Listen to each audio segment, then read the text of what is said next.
Okay, we're now at the end of the 1 p.m. turn, and things continue to roll along pretty smoothly for the Allies. Out here on the left, the combined Russian and Prussian assaults continue to see considerable success. It's interesting. All morning they've been failing these assaults, rolling very poorly in assault. Now it just seems like the tide has turned, and the French are rolling very poorly. The assaults are going very well. It's just they're starting to open these little gaps, and that enables them to bring sufficient forces to bear against these French defences. So you can see around here, the Russians have opened this gap. There are some remnants, these two French battalions stuck in the woods back here, but elsewhere, and this is all Prussian, there's another French unit here, but they can move through here. The Russians are moving through this area.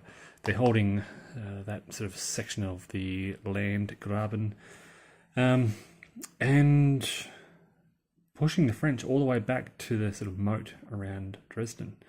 One unit of the 43rd here, holding this little section. Elsewhere, further to the south, the Austrians have pushed the French back to the outskirts of the town along here. They've cleared off a number of the remnants of those French defenders. They continue to struggle out here in the west. These two French guns are doing a lot of damage, and the combined sort of artillery and infantry support is clearing off the Austrians that attempt to assault in this area. So every time the Austrians come forward on the right, they roll terribly for the morale checks, and they rout. You can see way off in the distance some of those French units who have routed. Some of them have recovered, fortunately, and are going to make their way back, but we may bring on this next group of Austrian units.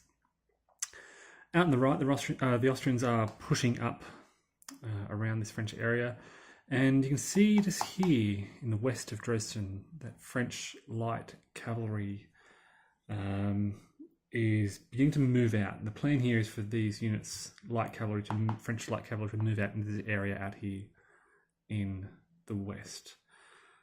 Again, more French reinforcements pouring onto the map. I'll just pan down. You can see the heavy cavalry moving through the new town of Dresden.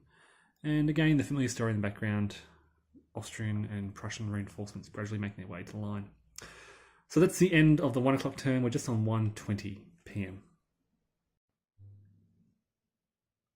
Okay, it's the end of the 1:20 p.m. turn, and the Russians have done really well here. They've cleared out just about all the French from this area. There are two battalions sort of stuck behind in this wooded area here. There's that small pocket of the 43rd Division caught behind the lines here around redoubt number 1. But you can see through a series of assaults they've forced the French out of this area. The French now are stuck on the other side of this river and further to the south up here. The avant-garde is now back on the move again. They've been resting for a few hours way out here on the left, and they're starting to advance, just as I mentioned earlier, to threaten these French positions. The Cossacks forcing the French into squares to assist the infantry as they advance. They are very weak, but I think that they can just upset these French, as I said, to really squeeze them in this area. Prussians were relatively quiet. They did launch 1 or 2 assaults, but nothing substantial. The Prussians around here launched a series of assaults with mixed success. They failed an assault against artillery battery here, but they succeeded against some French infantry here.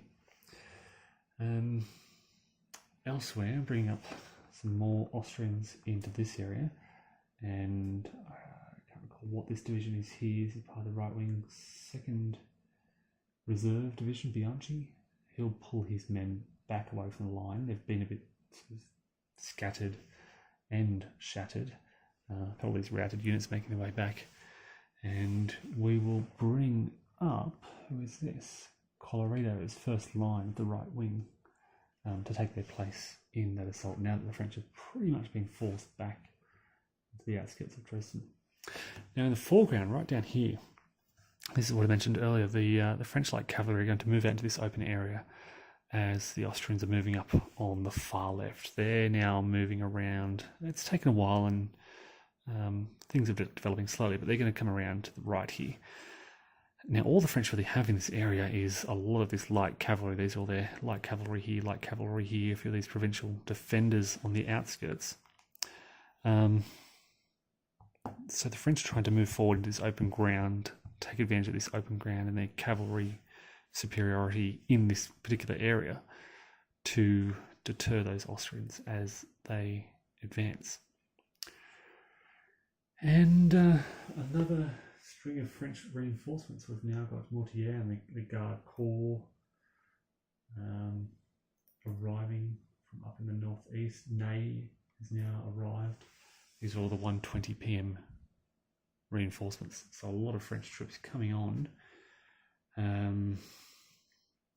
The problem you can see way down here is I had to leave the heavies in the new town because Dresden is getting a bit cramped. And to be honest, I don't know what to do with them. I don't know how the cavalry will go in these crowded streets against the Russians. In any case, there's only this one little bridge crossing here. Yeah, I don't think they can actually do any charges here. They need to get to the open ground and take on that Austrian cavalry. And in any case, that's a very long way off. But yeah, some of those French units starting to crowd into the new town of Dresden. That's it. That's the end of the 1:20 p.m. turn. We're just on 1:40 p.m. Okay, we're just at the end of the 1:40 p.m. turn, just on 2 p.m. And yeah, a series of assaults again as usual around the perimeter. As the 43rd Division withdrew from the first redoubt, they've basically given up the defence of the first redoubt. And they've tried to make their escape via this bridge, but as they tried to do so, the Russians cut them off, securing this pocket. Cossacks have been forcing the French into square. There's one assault I forgot to do down here, which I'll do in just a moment. But elsewhere, you can see they failed. The Russians failed in their assault here, but they've again secured that pocket of the 43rd. Pretty quiet around here. Just a lot of exchange of fire.